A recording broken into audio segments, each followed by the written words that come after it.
after the midseason point. Fun fact, Super Bowl teams have made an in-season trade 11 straight seasons entering this 2025 campaign. Back here with Ray and Carthon, and we welcome in our NFL insider, Jonathan Jones. And we're going to get to trade deadline scenarios in just a bit, but maybe this has one in terms of Green Bay. JJ, what more can you tell us about the Tucker Kraft injury and how that might change Brian Gutekunst and Matt LaFleur's strategy heading into the deadline? Yeah, there was concern that it was an ACL after the loss to the Carolina Panthers. Reports are that has since been confirmed. Typically, the fears on the field are usually realized with the test on Monday. And so the Packers moving forward and ahead without Tucker Kraft for the remainder of the season.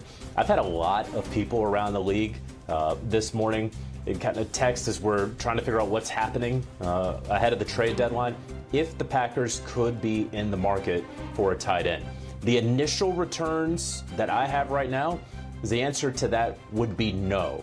So I know a lot of folks around the league are saying, oh, Green Bay has to call Cleveland for David Njoku. I mean, sure, could that happen? It absolutely could. But as it stands right now, 28 or so hours ahead of the trade deadline, it appears, again, right now, that Green Bay is standing pat at that position right now. Yeah, and I think trading for a tight end at this point would be reactionary because Tucker Kraft, he really emerged as their go-to guy in their passing game, and that's very rare that you have a tight end that's the number one in your passing game. However, we got to remember that Green Bay has a litany of receivers that they still have to find ways to get involved in the offense, and so now with Tucker Kraft being out, you can now put names like Matthew Golden, Christian Watkins, Romeo Doubs. We got Jayden Reed is going to come back at some point, so they have guys that they can get the ball to that are going to be able to create for them, and now with Tucker Kraft out, they can now scheme up more ways to get these wide receivers more involved. We're taking a look at Tucker Kraft again, on pace to have one of the better seasons from a tight end perspective. It'll be interesting to see if Green Bay does anything here on Tuesday. We certainly know that Howie Roseman's been busy this week, and this morning, Jalen Phillips this morning, that comes on the heels of Jair Alexander on Saturday, Michael Carter II last week. JJ, just sort of give us the landscape of the Philadelphia bye week so far.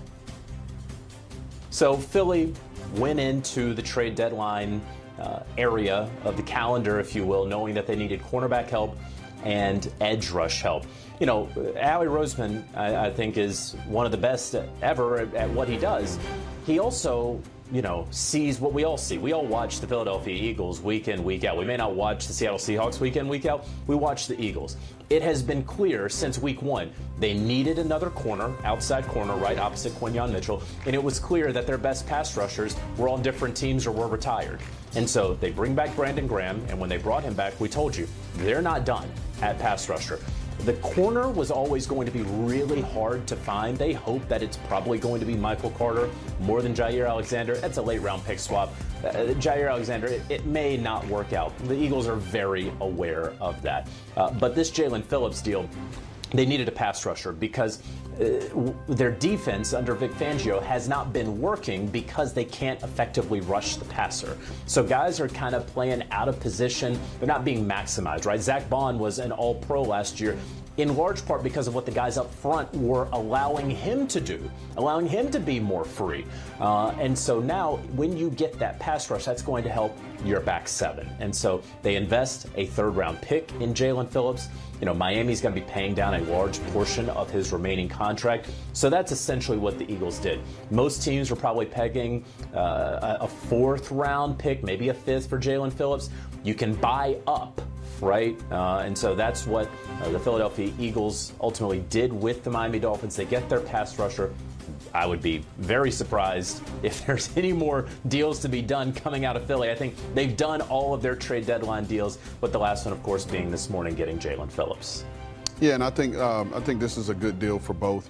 I think if you're the Miami Dolphins, you now have a third-round pick, then it gives you another opportunity to get a player in the top 100 in next year's draft class. But if you're the Philadelphia Eagles, you are now reuniting Vic Fangio with Jalen Phillips. Mm-hmm. But you also put Jalen Phillips in a space where he doesn't have to be the full-time guy. And what I mean by that is he doesn't have to play every single down. You can create packages for him, use him off the edge in some third-down situations, walk him over guards and play that spinner type role where you can move him around and create those matchups for him, because they do need some help off the edge. We know that. And the next big thing from there is, if you're the Philadelphia Eagles, now you get to decide on if you want to extend him for the foreseeable future. And something that Jay Douzable brought up on the morning show this morning was, if you don't, and Jalen Phillips ends the season statistically doing well and he gets paid somewhere else, then now you get a compensatory pick in 2027 for Jalen Phillips if you're the Philadelphia Eagles. Before we pivot to Miami, Rand, let me just throw it back at you in terms of what JJ said, trying to find someone opposite of Quinyon Mitchell. So you have Michael Carter II, you have Jair Alexander. What's the realistic expectation when you make these moves? Are these dart throws? Is there a real expectation that you can find someone if you've made these trades? Well, typically when you're making these type moves, if you're the Philadelphia Eagles or, teams like the Baltimore Ravens that have done it, you're making these moves because you figure you're that one piece away from completing your team and being able to make that push down the stretch. And so when you bring in a player like Jair Alexander or Michael Carter, you're understanding that I'm bringing in this guy that is going to be able to settle this spot, at least for the rest of this season. Now, the future will get there when we get there, but you're making these moves to kind of complete the picture for you for at least the foreseeable future. Yeah, it's interesting from Alexander's perspective. 2 games played, more healthy scratches really than he did for a Baltimore team. So we'll keep tabs on that. You brought up the Dolphins. No more Chris Grier. They parted ways. Jalen Phillips already on the move. I know Darren Waller was on the table before he got hurt. Jalen Waddle, the whole part here. What's the landscape looking like from a Miami perspective heading into Tuesday's deadline, JJ? So we had always anticipated whether Chris Grier was going to be the general manager or not, the way that the season was going for the Dolphins, it just made good business sense to ultimately part with a pass rusher. It was either going to be Jalen Phillips or Bradley Chubb.